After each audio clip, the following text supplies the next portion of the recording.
Welcome back, viewers and listeners, to our first official episode of Season 9. So we are jumping right in with a film from 2025. But first, as always, we'll be doing our quick cuts, and I will let my esteemed colleague, Leatherface Lee, go first. So I had really high hopes for this for a number of reasons. My quick cut is Betwixt Now and Sunrise, which is the authentic cut of Francis Ford Coppola's film from 2011 called Twixt. It's 4 minutes shorter, I think I read somewhere. So it's about 95 minutes. It's shorter. Shorter. Oh. So yeah, you'd think a director's cut would be longer. Typically, but yeah. So 95 minutes, horror, thriller, fantasy, rated R, 4.8 on IMDb. I could not find a Rotten Tomatoes score for this. Interesting. So I wonder, as I mentioned, Francis Ford Coppola, Val Kilmer, Elle Fanning, Ben Chaplin, and Bruce Dern. Oh, good cast. It's a good cast. They're wasted, unfortunately. So the concept is a struggling horror writer, Hal Baltimore, terrible name, Val Kilmer, is on a book tour when he arrives in a small isolated town. He's drawn into a local murder investigation by the eccentric sheriff, played by Bruce Dern. Baltimore's investigation leads him having a series of vivid, dreamlike visions involving the ghost of a murdered girl named V, played by Elle Fanning. And Edgar Allan Poe shows up as a ghost, Ben Chaplin. And the film uses dream sequences to explore the writer's personal struggles, and guilt about the death of his child. I really wanted to like this one, and the potential was so good with the cast.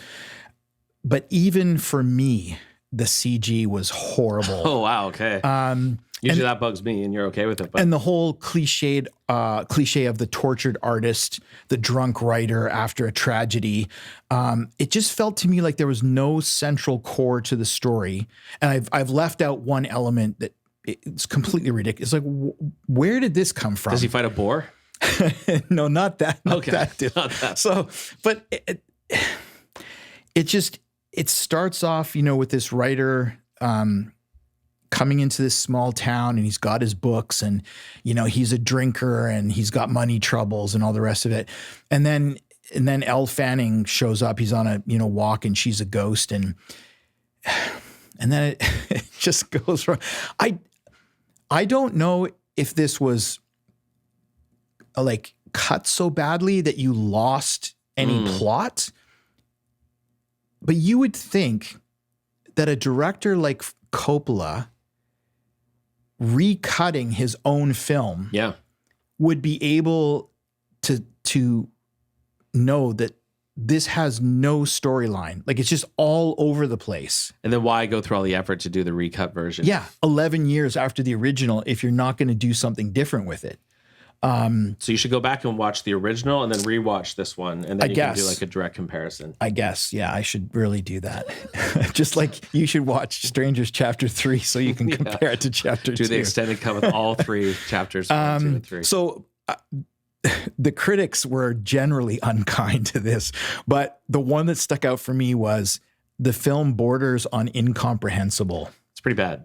And that says it all right there. It's like, I really struggled to figure out what was going on. It's a shame to waste all that talent too. Yeah. Yeah. I mean, you've got some really good actors there. It would be interesting to go and see if you could find an interview to see like what the thought process was in recutting that. Yeah, absolutely. Absolutely.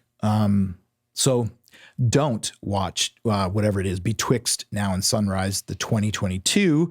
I'm not sure about the 2011 because I haven't seen it, but assuming those 4 minutes, I'm guessing, aren't going to pull together the plot. So I would just say, don't watch that one either. All right. There you go. Interesting. I will avoid that one, I think. All right. My quick cut is a 2026 film. This is 28 years later, The Bone Temple. What you got to see this week. Directed by Nia DaCosta and written by Alex Garland. So short synopsis: in this post-apocalyptic horror continuation of 20 Days Later, the story picks up after the events of 28 years later. Dr. Ian Kelson, played by Ray Fiennes, a compassionate scientist who memorializes the dead by building bone shrines, makes a shocking discovery with potentially world-changing consequences.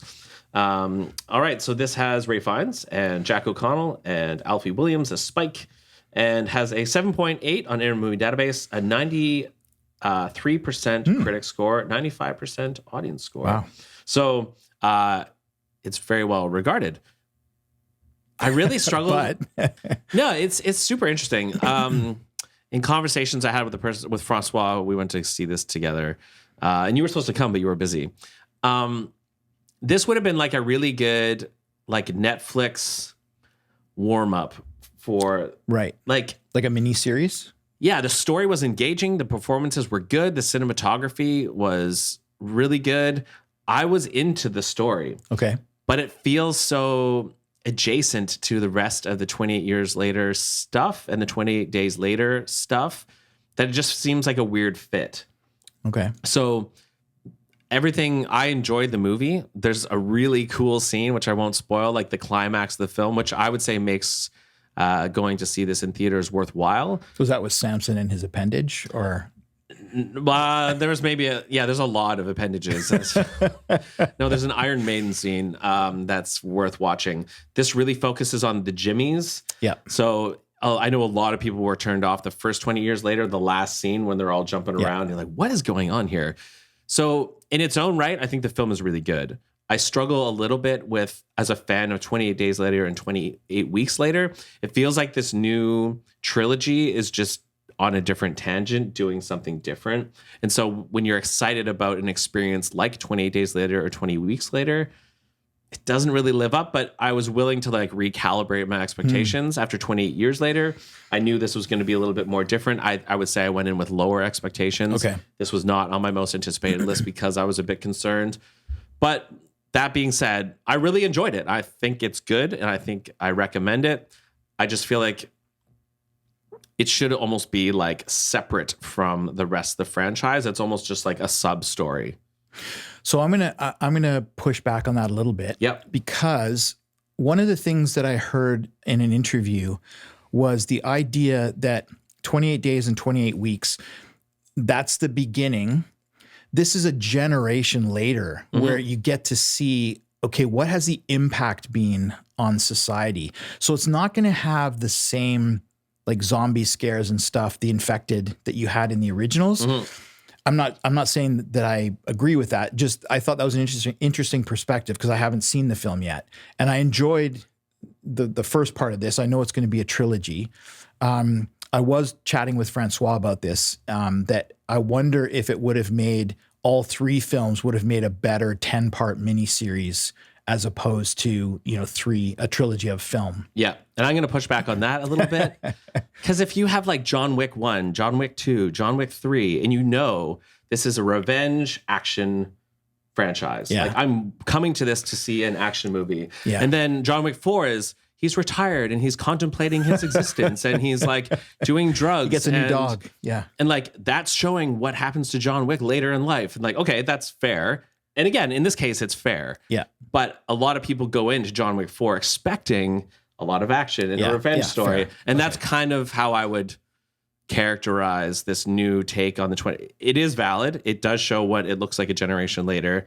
It has some of the DNA. I think one of the central ideas of this whole franchise is the idea that the zombies are not the threat. It's showing that human beings are the problem. And that is a recurring theme that sticks. But I can see why people are thrown off or disappointed given how adrenaline pumping and intense the first two films are. And then these are just these are far more contemplative, far more philosophical. Yeah. So anyways. Yeah, it's interesting. And I just, before we get into our this is not an episode on 20 years later. But before we get into the main episode, I did want to just, speaking of franchises, I listened to an interview, a podcast with Jamie Lee Curtis. And if I remember correctly, she said that she thinks the best Halloween film is the 2018. Is it David Gordon Green? Yeah. Oh, cool. And I kind of poo-pooed the trilogy, partly because I'm such a fanboy of the original, but I thought, okay, I'm going to give it a second chance. And I rewatched it last night.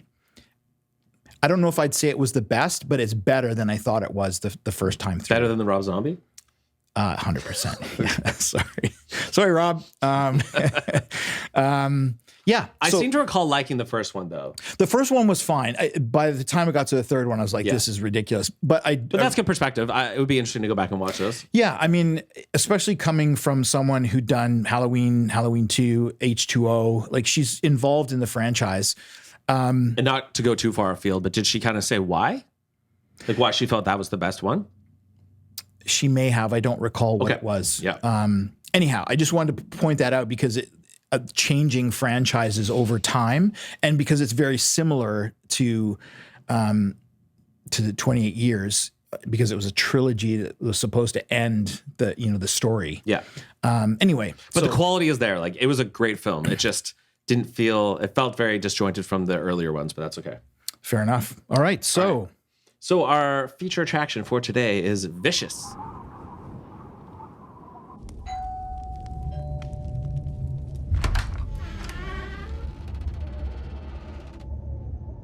Can I help you? I don't know where Ma'am, do you want to come in? Get out of the cold? I'm sorry. It's so late. Do you have your phone? I can call for you. This house, it's a lot for a young woman.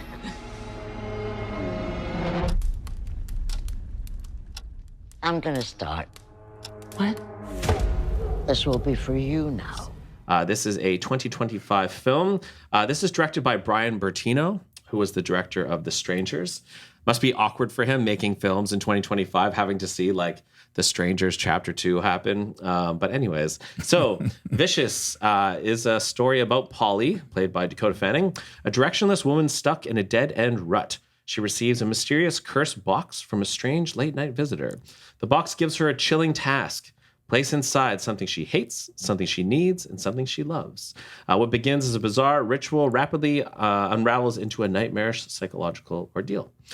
So again, this is starring Dakota Fanning as Polly and Katherine Hunter as the woman.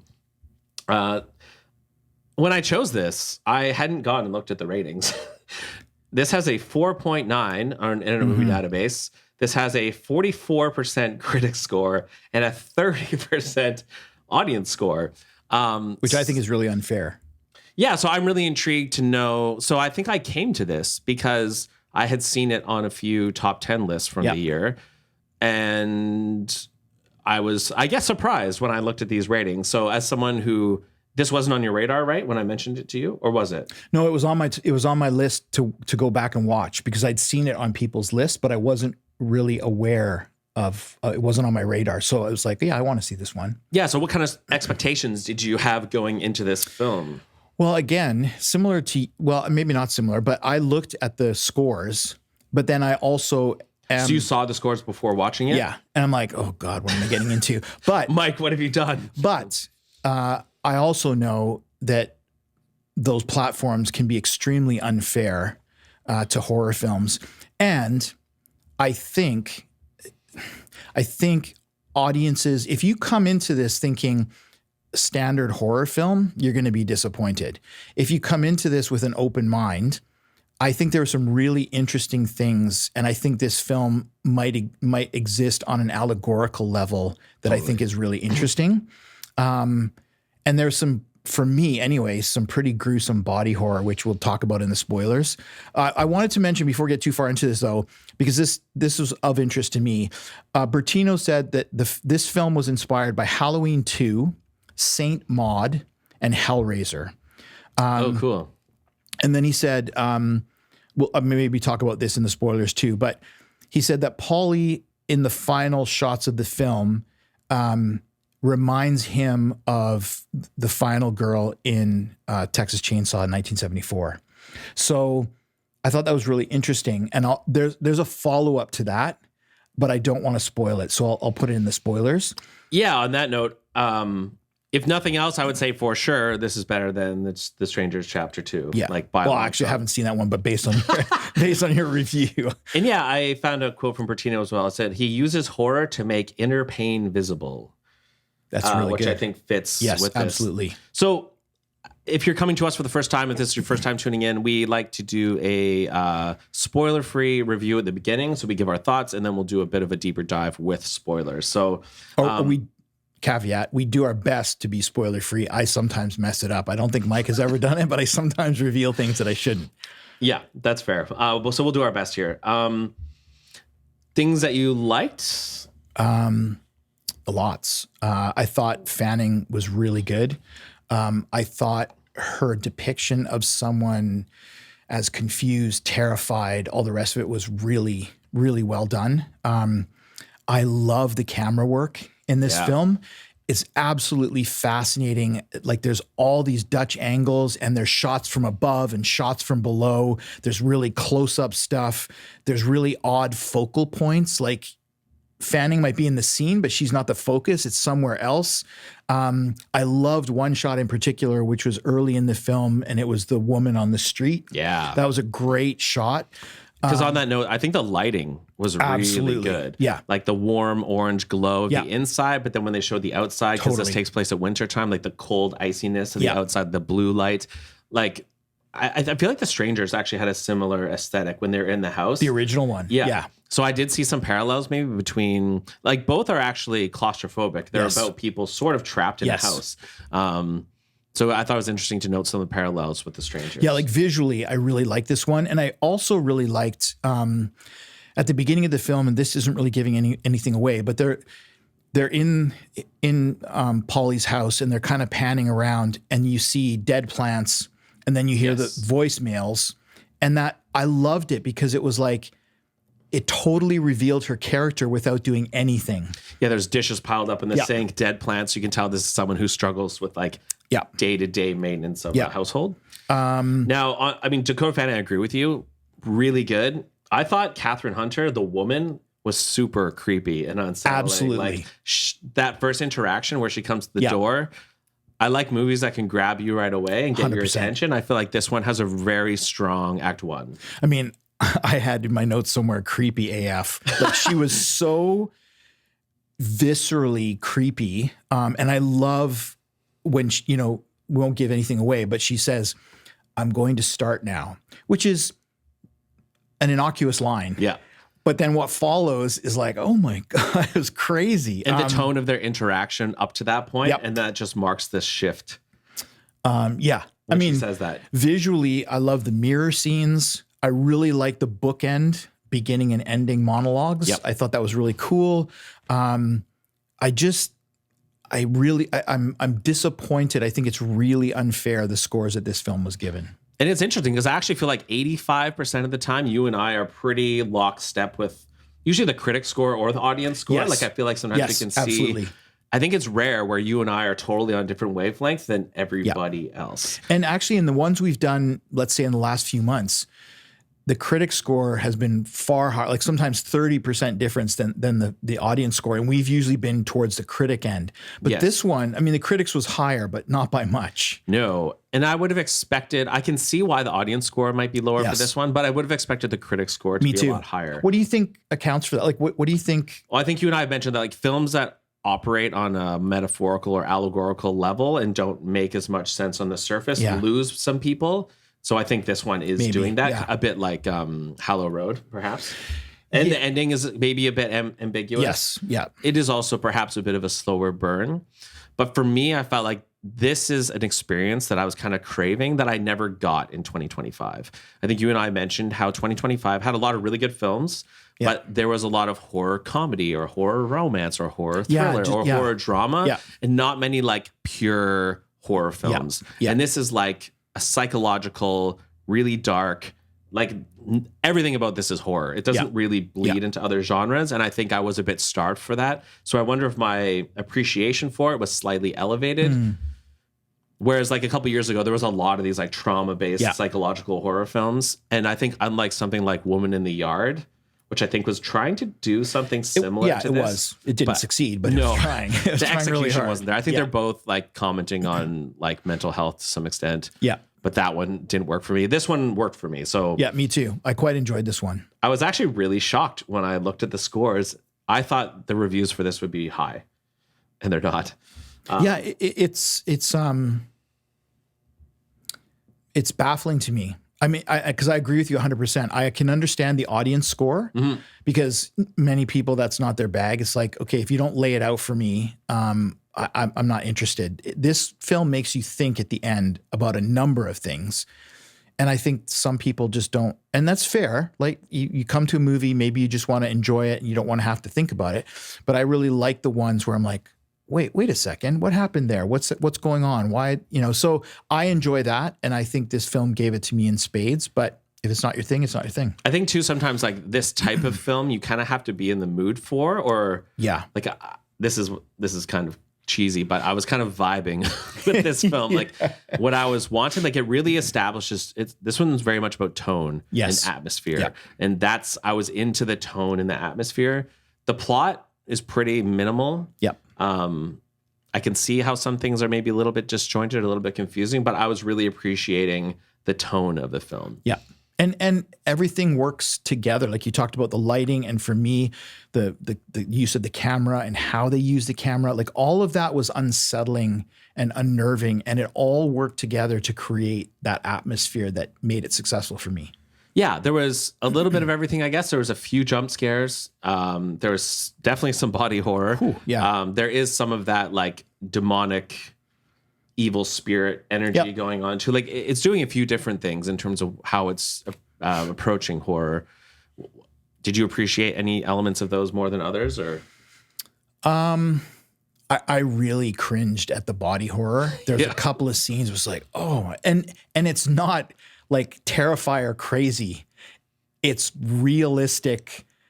Oh my God, I can't believe that's happening. So that really, I mean, I cringed, but it was a good cringe. There's just so much that worked for me. There were some parts where it lost me a little bit.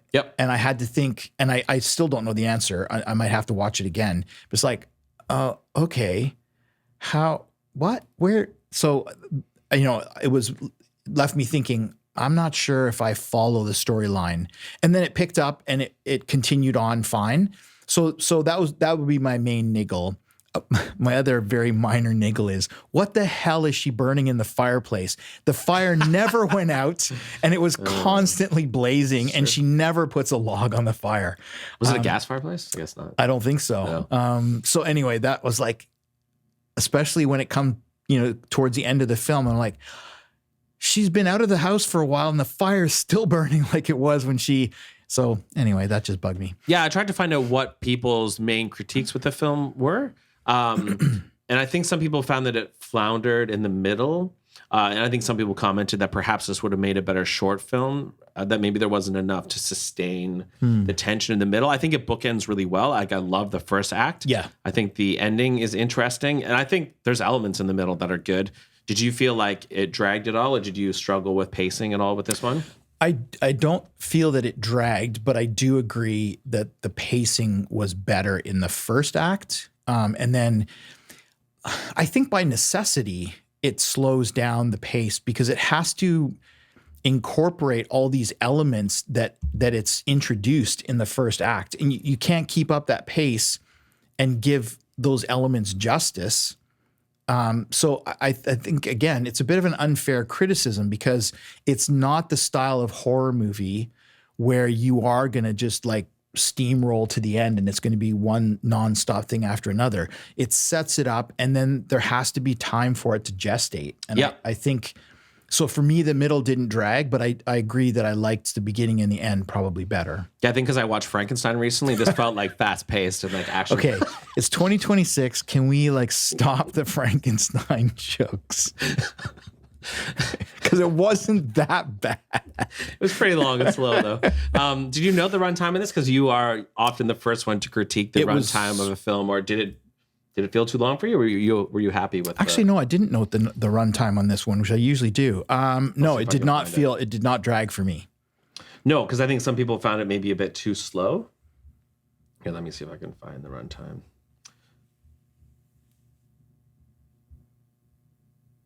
I don't think it was that long. I mean, if you're not complaining about it being long, then it must not have been that long, because that's a very common critique. Okay, so yeah, like I didn't I walked away from this very satisfied Yep, and me very too. happy and be like, oh, that was like one of the more satisfying horror experiences I had in 2025. I walked away thinking I would conceivably add that to my top 10 list, like somewhere near the bottom. Yeah, yeah. I think partly because it really delivered a horror experience and Yeah. a pure horror experience is something I was wanting, and I didn't get as much of that in 2025. Where would you rank this one of everything that you'd seen? Like, would this crack your top 10 potentially, or was it just okay, or would you think of it? No, I think it was quite good. Yeah, I think it probably, very similar to you, would have made my top 10 for similar reasons, because there were so many genre crossovers last year and this one being, pure horror in the sense of not only was it tense, and it also gets in your head, but there was body horror and there was a little bit of the supernatural stuff going on. So yeah, I think it would have cracked my top 10 for sure. Okay. For sure. Anything else before we get into spoilers? Not really. I just wanted to ask you, I was so taken with the visuals. I didn't really pay attention to any music or anything that might be going on. Did you notice anything? Yeah, it's funny you say that, because this morning when I was reviewing for it, I was trying to remember what the... I definitely don't remember the soundtrack standing out at all. I don't think there was much in the terms of like music or soundtrack. I think it was probably understated. And, I think so, yeah. I think there was sound effects like wind and like things, but that's interesting. Sound did not stand out for me as a positive or a negative. No, me neither. And because what I could recall was that he was playing with voice versus silence and different volumes of voice. Sometimes it's quiet, sometimes it's loud. So I think he's really playing with the sound there and didn't want music to detract. Yeah. So that's probably why, if there was any, it didn't stand out to me. Yeah, and sometimes in these types of films, I can find the music a bit overbearing if it's trying too hard to like manipulate your sense of fear. No, I think he did the fact that we can't remember it is probably a sign that it was well done. Yeah. Yeah.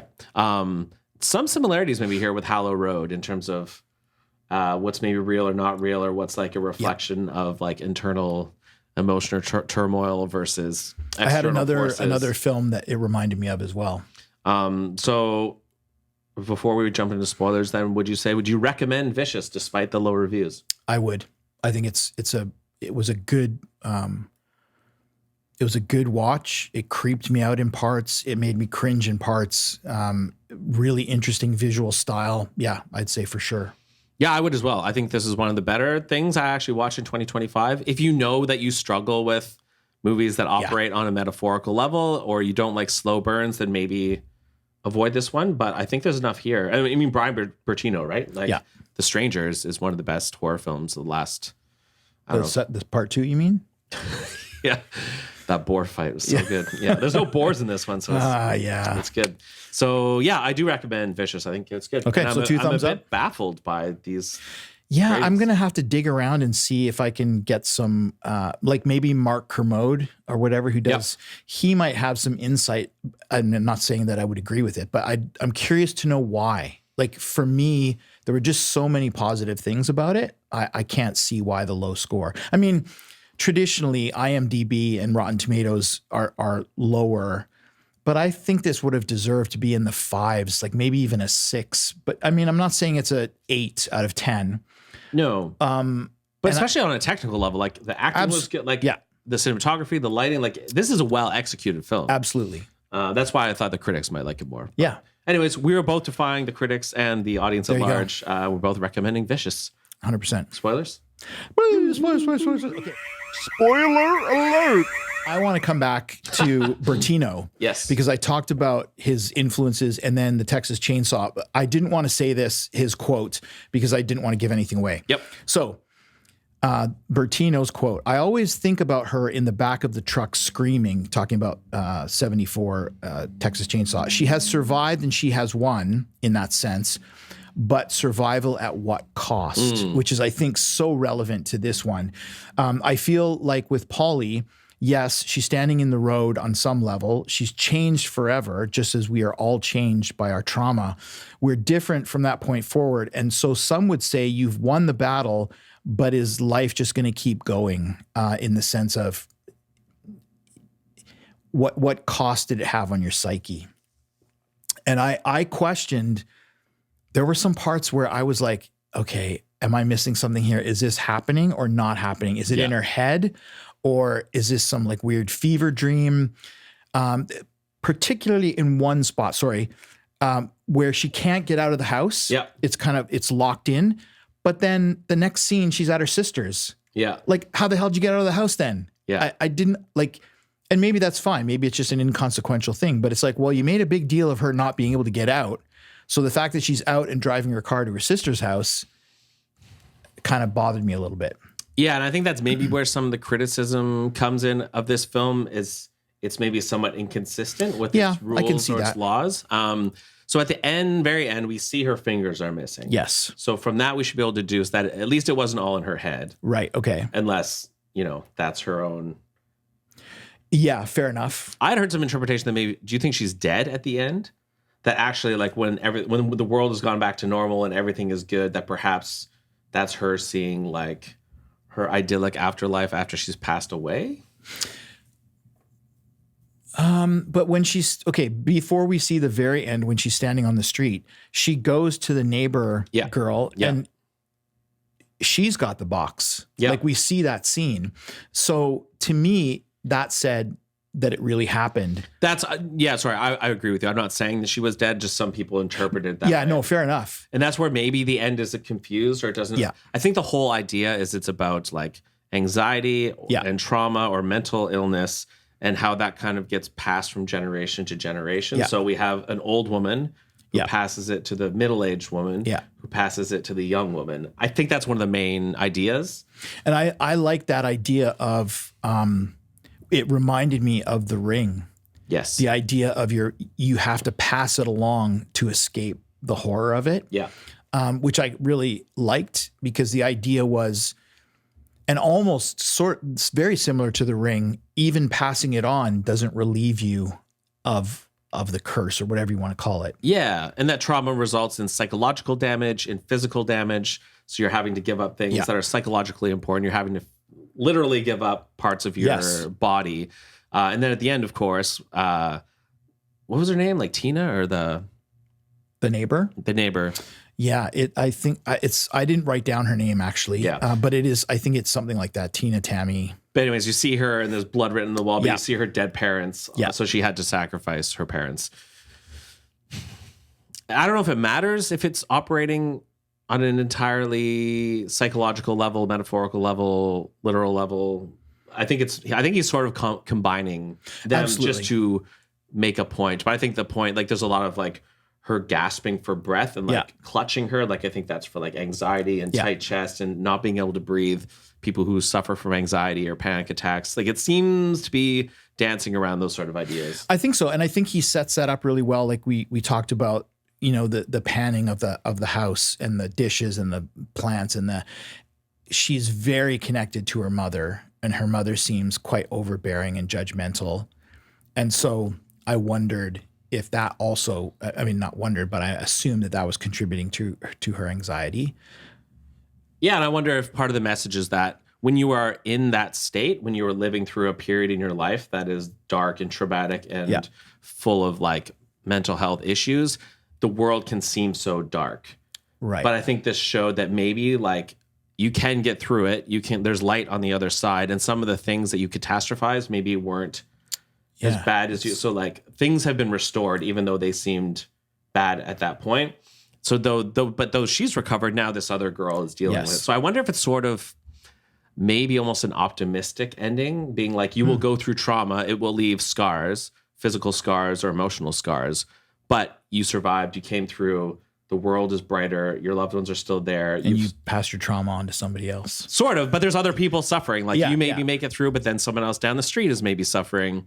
That's sort of maybe what I took. Yeah, I mean, it sounds reasonable to me. I definitely questioned what connection he was making to the physical horror of the film to trauma, because it was an obvious connection to me. Mm-hmm. I wonder if he's actually gone through struggled with mental health or depression or had trauma in his life. I mean, for me, the body horror ones, not just the cutting off of the finger and the toe, but the throwing up of the key was just like, what is going to come out of that mouth? Yeah. How did you feel about the, the closet scene with the dad? Like, did that detract, or did you find that to be okay? I found it to be okay. It was maybe not. It was one of the weaker parts of it, I guess, in my mind. It was one of the few times where there's actually a physical manifestation of something, and I wasn't sure. Like when I watched it and then I thought about it, it's like, did you really need that? Like, could it have been, because you heard her dad's voice on the phone, just like you heard her mom's voice. Yeah. Did you need to have him physically? I guess to me, the pictures were enough to show that he was a cancer patient and he died.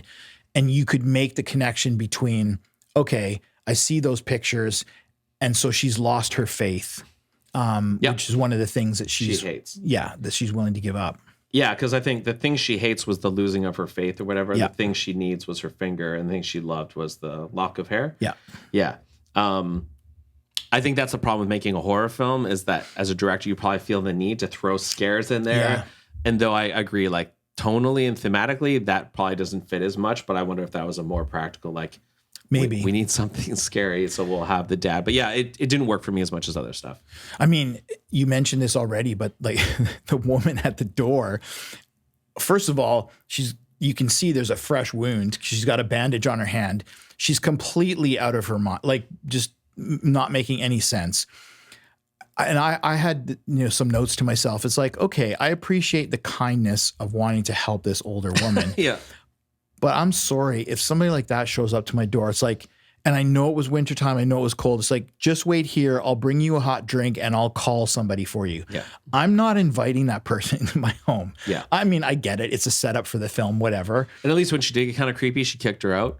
But I kind of like the idea that they show the audience that one shot of her fingers missing. Yes. But I don't think Dakota Fanning's character ever mentions it or notices it. No. So I kind of like that we know that something is off, and it's quite subtle, but then she doesn't know that. Yeah. And just that whole setup of, I thought it was really unique, and it interested me a lot. It's like, okay, I'm going to start now. And then she brings out the box and the hourglass.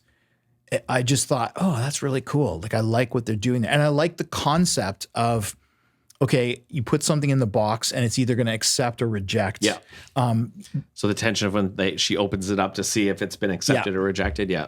And because she starts with her toe, I think, and then it's still in there, and she's like, "Well, I didn't really need that, I guess." Which was a good moment of horror where she's just cut her toe off, went through the ordeal, put it in, and realized like, oh, it's actually a finger. Yeah. And using like the videotape to show the things, and kind of like Hello Road, we have phone conversations. Yes. Where you're not sure if it's actually happening or in your head or an evil spirit or, yeah. And the mirror scenes to me were really cool too, because it reminded me of.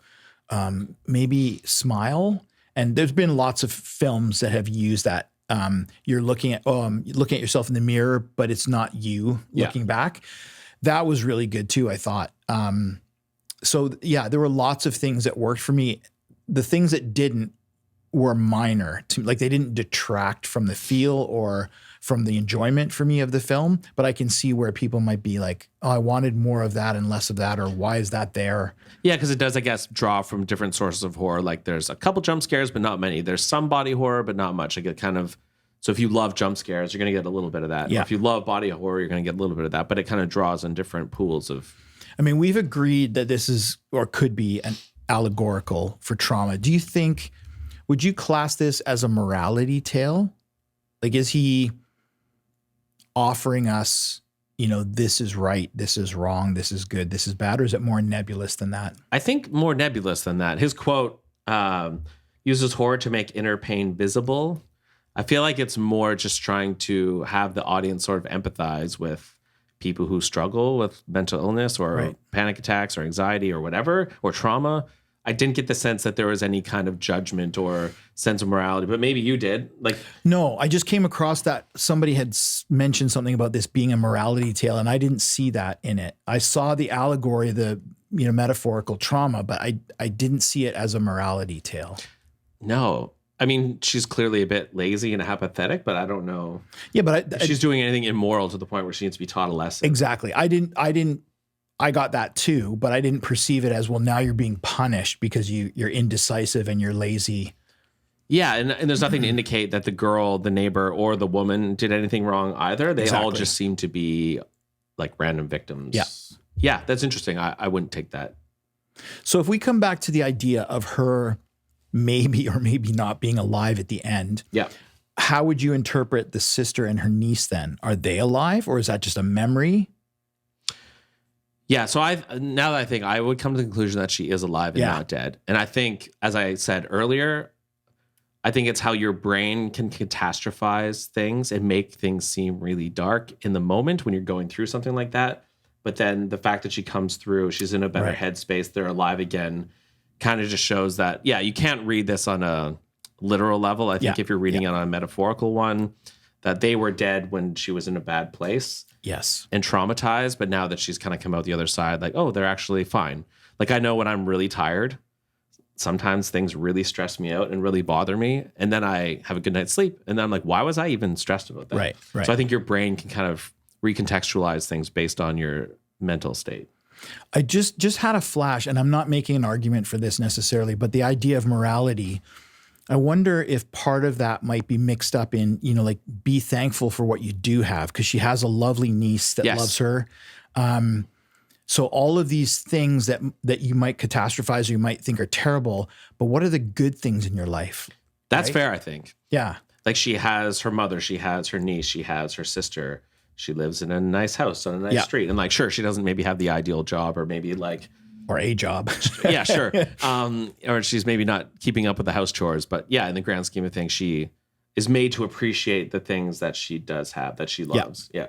It's so that's funny. Nice. I like that. Speaking of the house, because I had just finished writing a note to myself, how does she afford living in this house? And then there's a scene with the old woman where she goes, oh, this is my sister's house, and I just rent it from her. It's like, oh, okay, scratch that. But yeah, I don't know. This was a nice surprise for me, because it was very atmospheric. It had lots of elements that I really enjoyed, and I was willing to overlook whatever inconsistencies I could find. Kind of remind me of the one we watched last year too, where there's that guy in the trailer park. And he's in that little trailer, and it was kind of similar, like dark and stormy and really atmospheric. Was that the Aussie one? Is that the one? I think so. I can't remember the name of it though. But I can see, I guess, for people who are not used to watching allegorical films, if you're expecting something like a beginning, middle, end that's scary, like maybe this doesn't deliver that. But they did a good job pretty early on. Like, I think you get tipped off when to look for that or not. Right. So as soon as she's having a conversation with someone and you realize that that's not actually who that person is, it almost like tips you off then to now think, okay, so we can't take what's being shown to us at face value. You have to start shifting your thinking to another wavelength. But I mean, like I said earlier, and this is not a criticism, many people don't want to think when they come into a film. They just want to be entertained. They don't want to have to go, was that real? Was it not real? What happened there? Is that an allegory? So I get it. But that didn't detract from me, because I like films that make me think and make me question and make me go, hey, hang on, what's going on? You and I are similar that way. Yeah.